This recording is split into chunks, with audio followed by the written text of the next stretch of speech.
Hey everybody, Seven here. And Medieval Dynasty has been going through several pretty decent updates within the last couple of weeks here. I kind of waited on a couple of them just because I wanted to wait for the dust to settle and wait for them to all get finalized and really hammered down to the way that they want to do things. And it appears that though they've got things the way that they want them. So I'm not going to go through every nitpicky little detail about it because, as we all know, reading patch notes burns calories and makes you more attractive. There was one interesting little one that I hadn't really thought too much about. Mosquitoes. The mosquitoes and the buzzing of flies and stuff like that will no longer play in the winter because all of those things have died and gone back to hell where they belong. But let's get into some of the cool stuff. There's some stuff for PC players, there's stuff for console players, and there's stuff for basically everybody. What do you mean they can't walk until they're 18? Well, that brings us into one thing. There's a score of new NPC dialogue options with them just jibber-jabbing to each other, as well as a ton of new voice lines for some of the main NPCs that are in both the Oxbow and the Valley. There's been facelifts to just about every single town, and we're going to get to some of that in a minute, because we also have a ton of new building options. It's all in the decorative stuff, so we now have walkways, bridges, piers, and even plank stuff. Now, you're going to notice all of these are extremely expensive. $6 grand for each one of those, $4,500 for all these, $3 grand for the piers, $2,500 for the bridges, and $2 grand for the walkways. Now, these are all for the waterline areas. So you're basically going to be able to make your own actual bridges.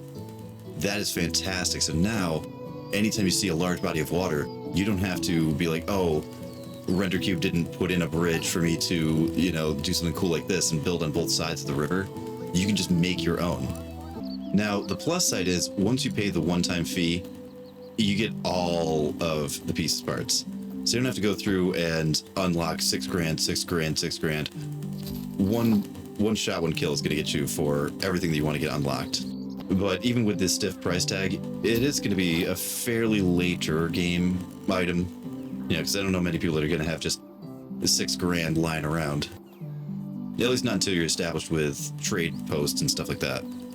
Alrighty, so I snagged a couple of logs and planks here, and let's see if we can just sort of mess around with a couple of these here. Now, I actually haven't explored much of anything about this. Oh, look at that. It can go right up to the shoreline. Oh, that is going to be very cool. People are going to have an absolute blast with this. Okay. Now, is this something you just got to eyeball here, or... Oh, it snaps. I heard about this. I thought that, they were actually going to make it so it snaps on. Oh, this is fantastic.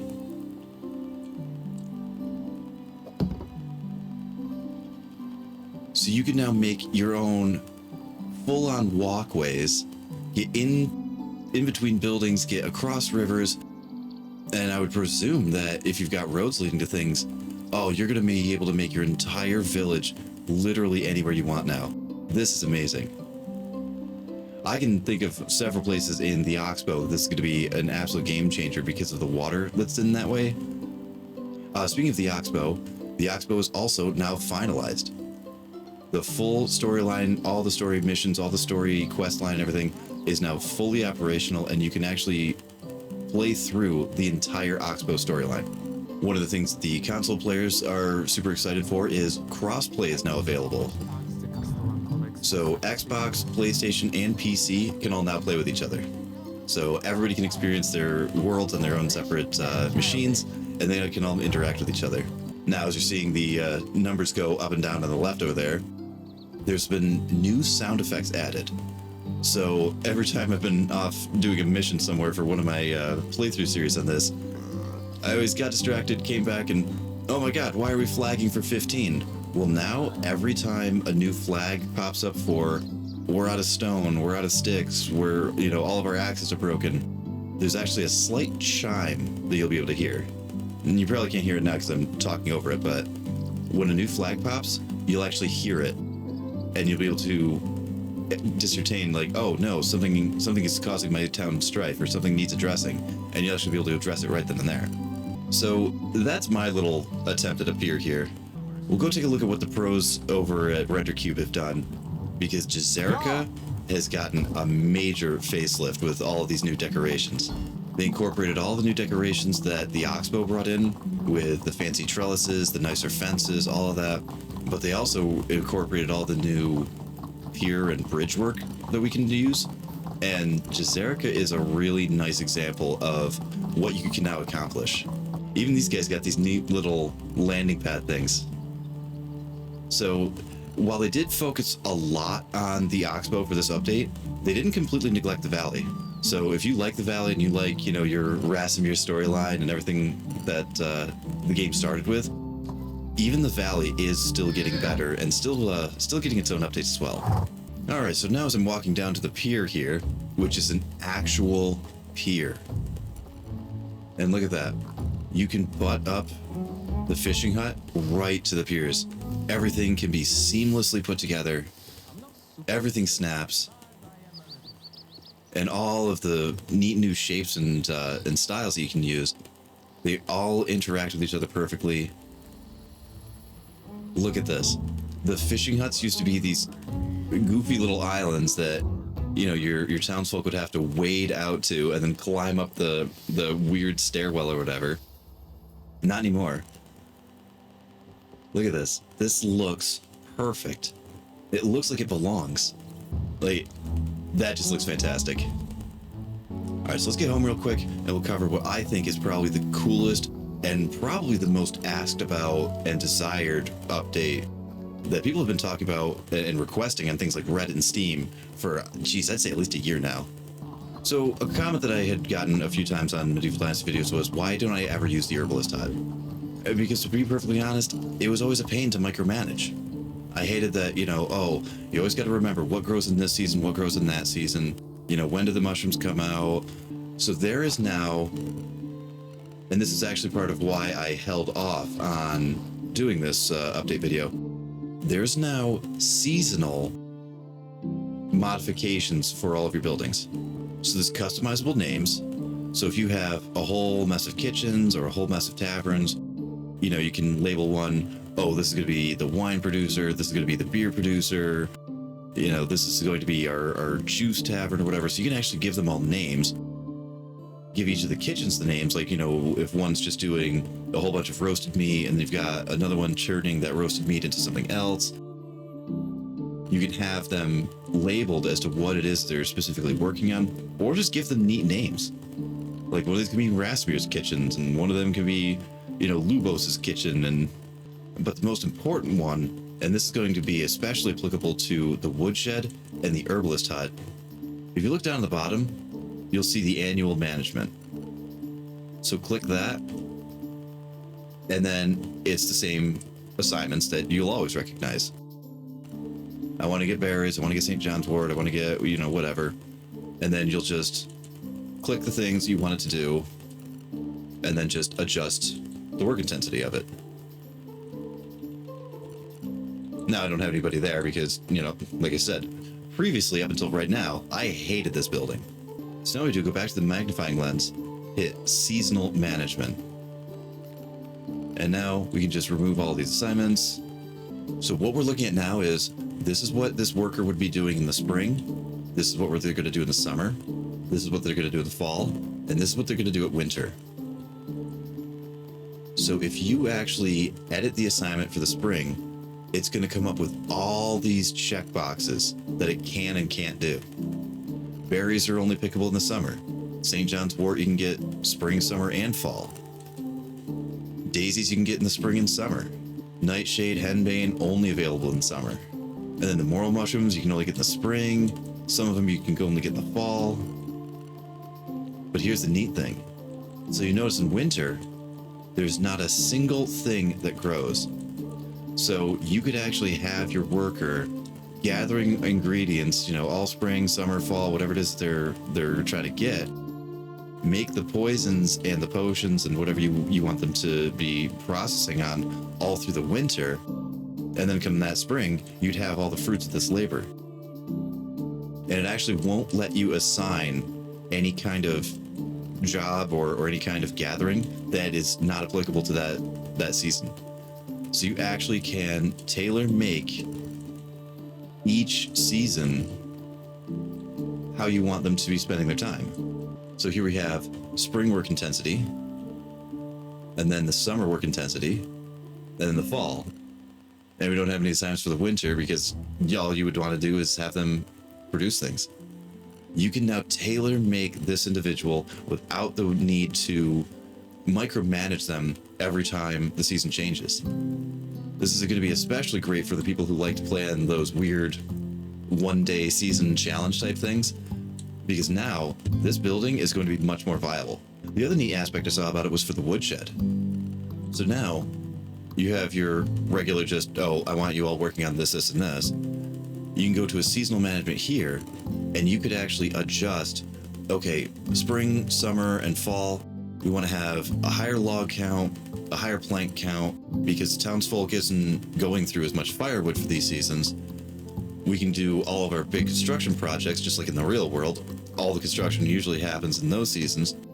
And then when you toggle over to the winter, you can drop back your logs, drop back your planks, and really focus on the firewood to keep everybody warm throughout the winter so you're not burning your valuable resources.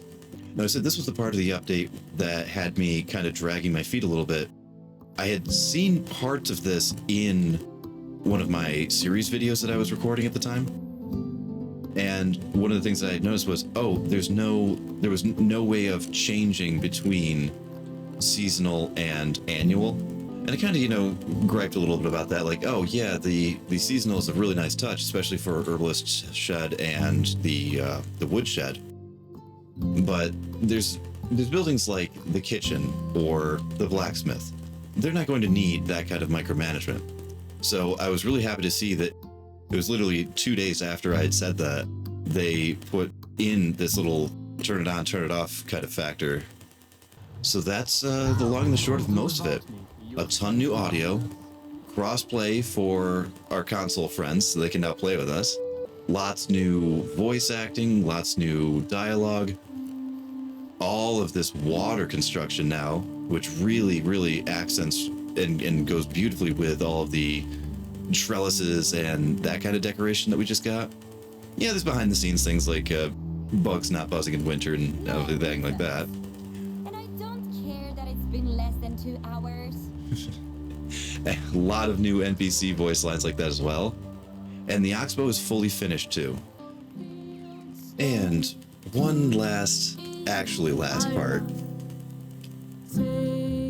They've added a band. Friends have fun. Race mugs with me, let's cheer and let's just forget the toy. Actual vocalists and singers going along with it. I think the band has 4, maybe 5 new songs. They sound fantastic. And right around sundown is when they appear to start. So I think around 7:30, 8 o'clock is when these guys take the stage. Now before that, whatever tavern that they randomly have assigned themselves to, they'll actually be sitting in the table. And you can interact with them. They have really interesting one-liners that they've written in. There's some very cool characters, and you can ask them questions about like how they get along with each other and making fun of each other. Very cool characters. But I am absolutely in love with these guys. I'm not going to play the whole song or all the songs they have here, because you really got to find these guys and look them up yourself. So I would be very curious to hear what your favorite part of this new update is. And I really want to hear what the newest things and the biggest things that are on the horizon are. All right, wait. All right, before we go, there is actually one last thing. Just as I was editing and about ready to cut and dry and paste this thing, there was one more update that I found, and they added lights to all of the workstations now. So you no longer have to do the old trick of building a street lamp, partially building the building, and then having the street light, sort of clip through the wall to let you see inside of these work buildings. This is going to be especially neat for the sewing hut here.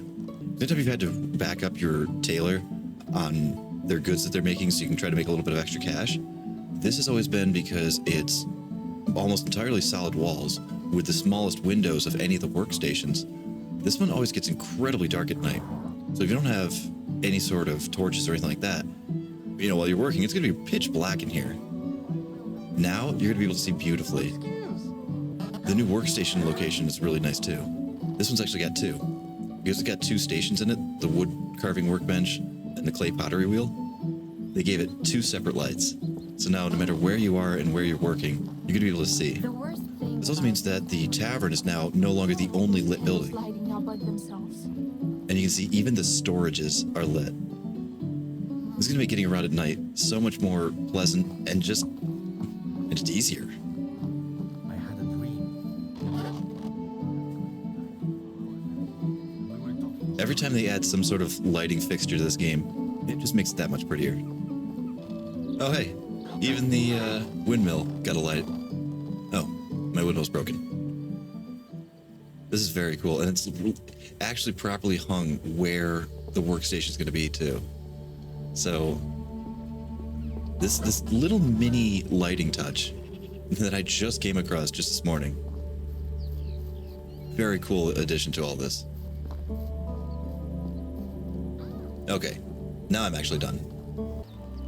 So I would be very curious to hear what your favorite part of this new update is. And I really want to hear what the newest things and the biggest things that are on the horizon are. For me, I can't wait to see the armor and crest update. I have no idea what those sigils and crests are going to mean for us, and I'm really interested to see what happens with the armors, because they have been making the enemy AI progressively smarter and tougher.